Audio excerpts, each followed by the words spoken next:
कहानी छुअन का पहला भाग। क्या हुआ? जीत। वफाई जीत की तरफ दौड़ी। जीत का हाथ अपने हाथ में लिया। जीत, जीत तुम ठीक तो हो?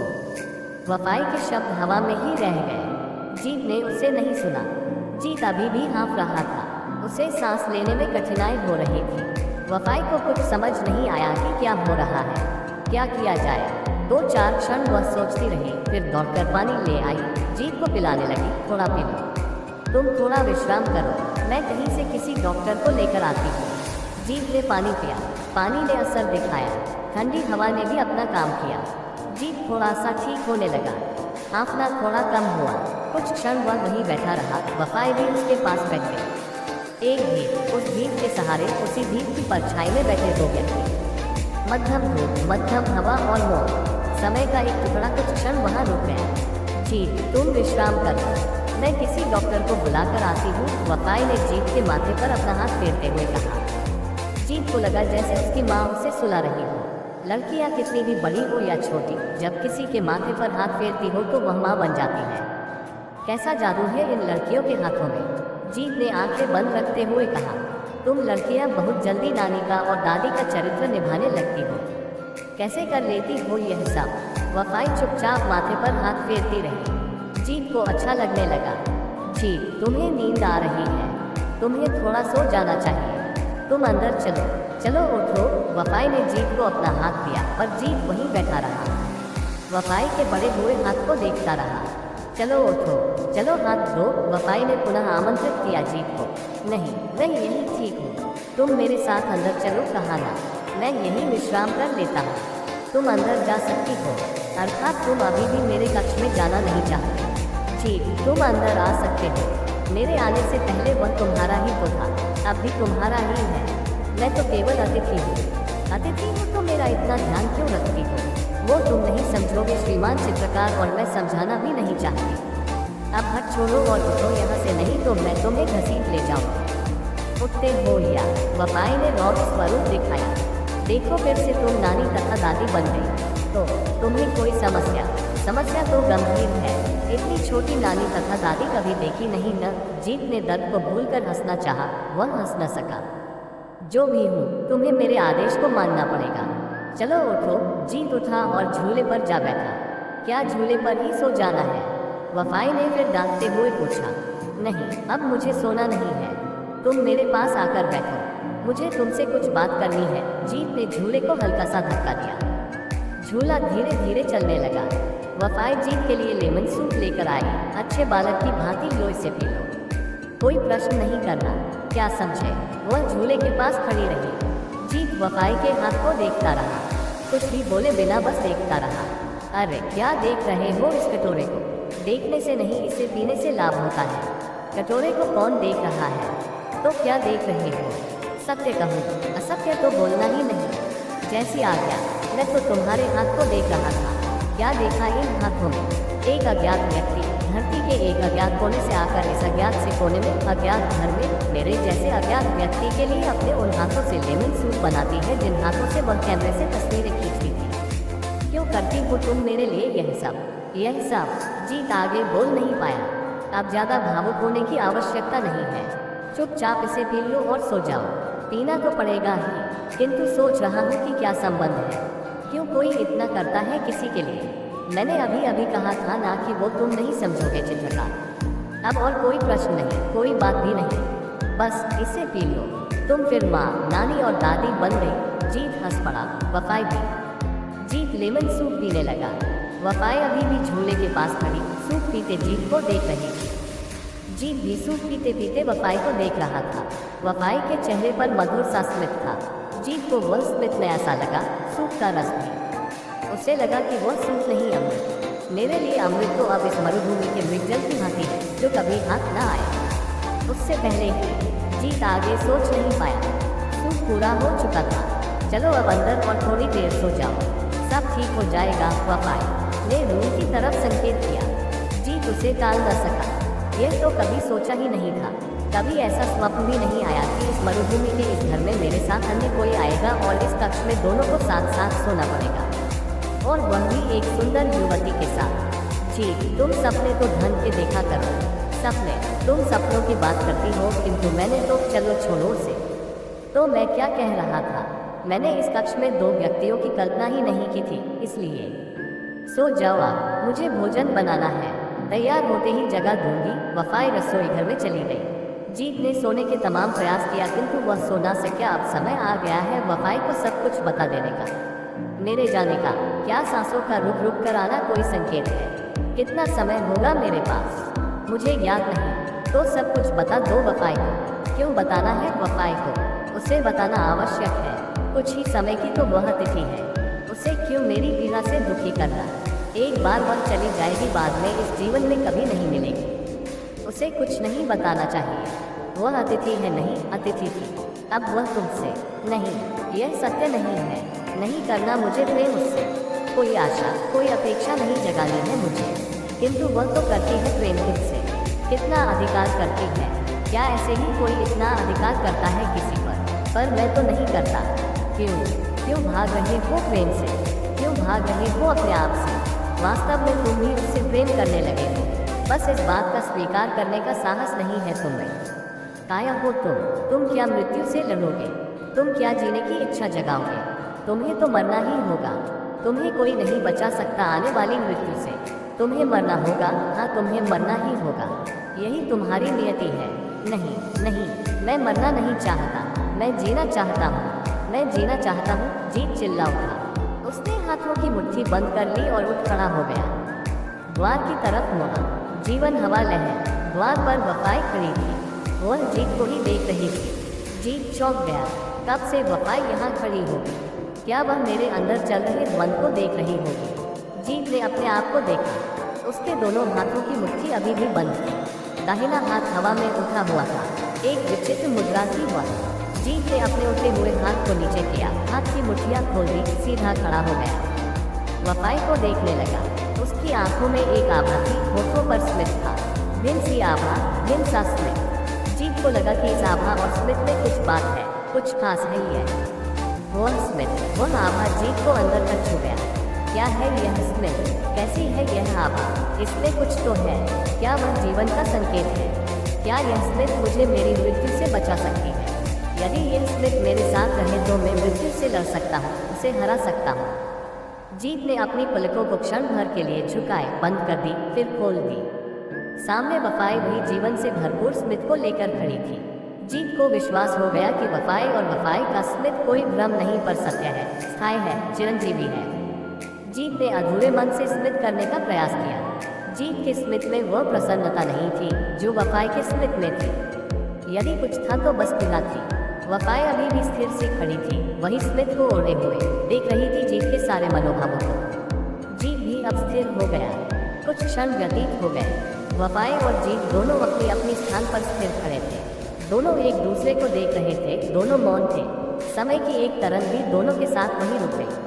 चलो भोजन तैयार है। वफाई ने रुके हुए समय को चलित किया। हवा भी चलने लगी, समय भी, जीत भी। भोजन से पहले मुझे तुमसे कुछ बात करनी है।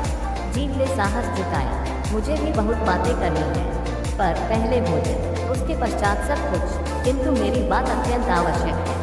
संस्कृत के पंडितों ने कहा है कि कितने भी काम हो सब छोड़कर भोजन ले लेना चाहिए। वफाई चली गई। कितना धैर्य, कितनी स्थिरता है तुमने वफाई।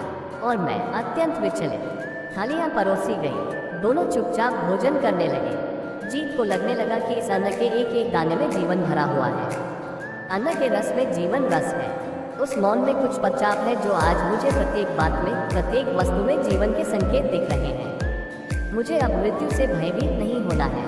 मुझे जीना है। मैं जीना चाहता हूँ। जीत के मन में जीवन की लालसा जाग उठी। एक जिजीविषा ने जन्म ले लिया।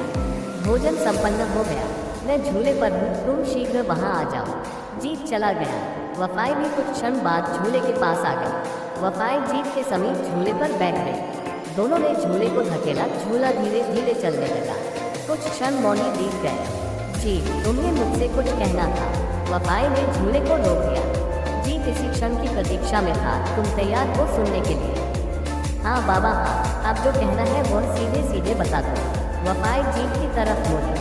वह उत्साह से भरी, आज जीत दिल की बात करेगा, प्रेम की बात करेगा। वफाई मन ही मन हंस पड़ी। मैं जो कहने जा रहा हूँ उस बात की तुम्हें लंबी प्रतीक्षा थी। शीघ्रता से कह दो, मैं अधीर हो रही हूँ। वफाई की आंखें उत्सुक थी। ठीक है, ध्यान से सुनना। जीत ने आकाश की तरफ देखा, वहाँ घूमते बादलों को देखता रहा। तुम जानना चाहती थी कि मैं जीवन के इस पड़ाव पर इस मरुभूमि में क्यों आया? मेरे जीवन का रहस्य क्या है? जीत रुका। हाँ, जानना चाहती थी, किंतु वफाई जीत की बात सुनकर निराश हुई। उसे जिस बात की अपेक्षा थी उस बात के बदले जीत दूसरी बात कह रहा था। वह मन ही मन सोचने कल तक मैं अधीर थी यह जानने के लिए कि जीत का भूतकाल क्या है। ऐसी कौन सी बात है जिसने जीत को सब कुछ छोड़कर यहाँ मरुभूमि में आकर बस जाने को विवश किया? मैं जानने का प्रयास करती थी और वह हर बार उसे टाल देता था।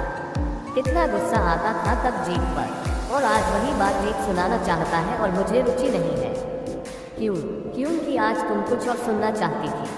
तुम्हें ये सुनने की लालसा थी कि जीत कहे कि मैं तुमसे प्रेम करता हूँ, और जीत तो कुछ और ही बात कह रहा है। किंतु जब मैं जो बात सुनना चाहती हूँ वह बात तब क्यों नहीं होती? हर बात का एक निश्चित समय होता है जो सदैव मेरी अपेक्षा से भिन्न होता है। ऐसा क्यों? क्योंकि हमारी अपेक्षा का नहीं सुननी मुझे तुमसे यह ज्ञान की बातें मत सुनो, पर जीत की बात तो सुननी ही पड़ेगी।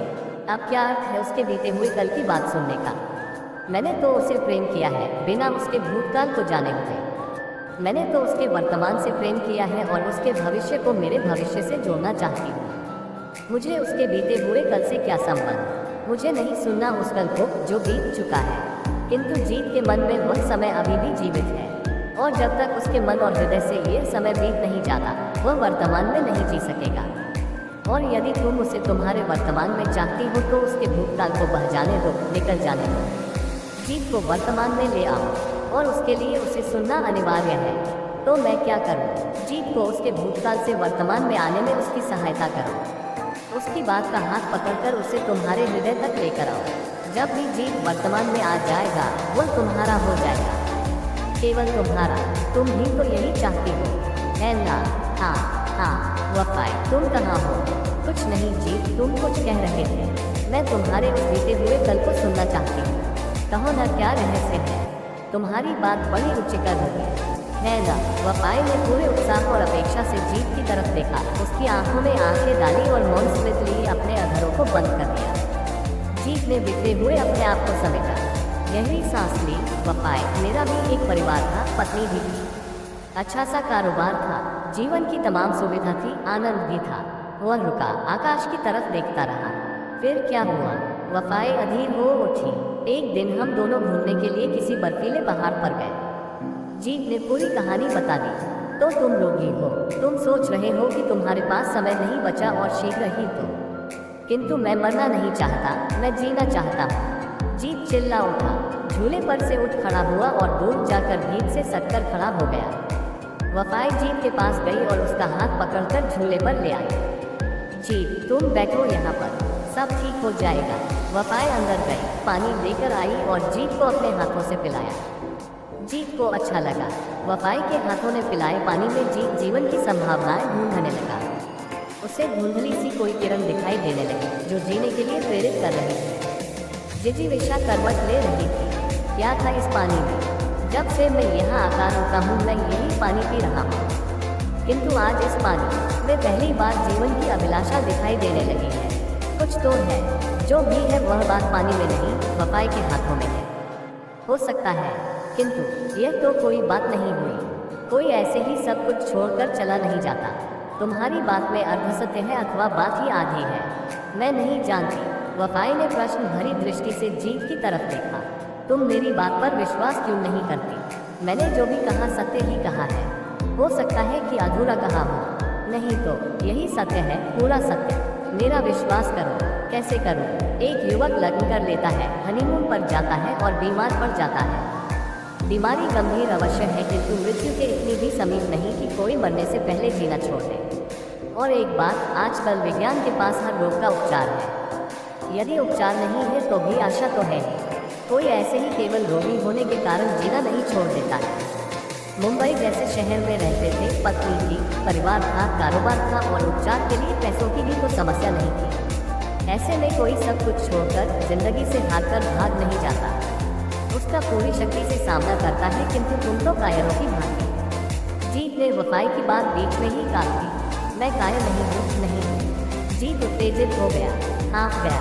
तो पूरा सत्य क्या है? तुम्हें बताना पड़ेगा। वफाई ने जीत पर अधिकार प्रकट किया। वफाई का इस तरह अधिकार करना जीत को अच्छा लगा। मन ही मन वफाई की इस हट में भी जीवन की अपार संभावनाएं हैं। जीवन के कैसे कैसे संकेत दे रही है यह हट। तुम पूरा सत्य बताते क्यों नहीं? वफाई ने फिर पूछा।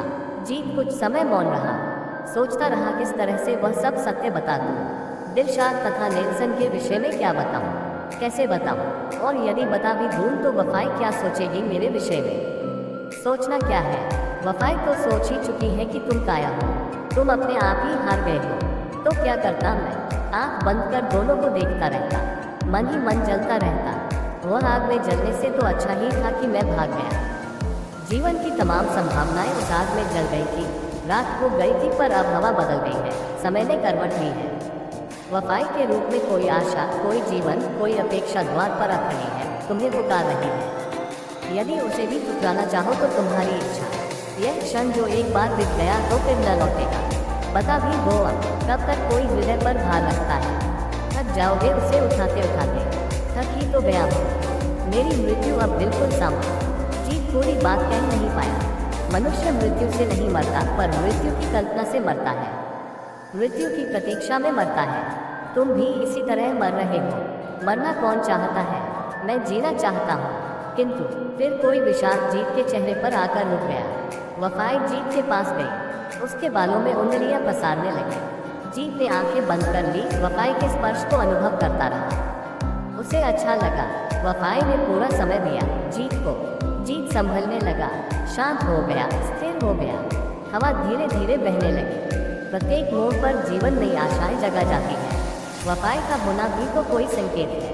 उसके स्पर्श में कोई बात है, कोई विश्वास है। मैं उसे अपनी बात बता सकता हूँ। जीत ने मन बना लिया।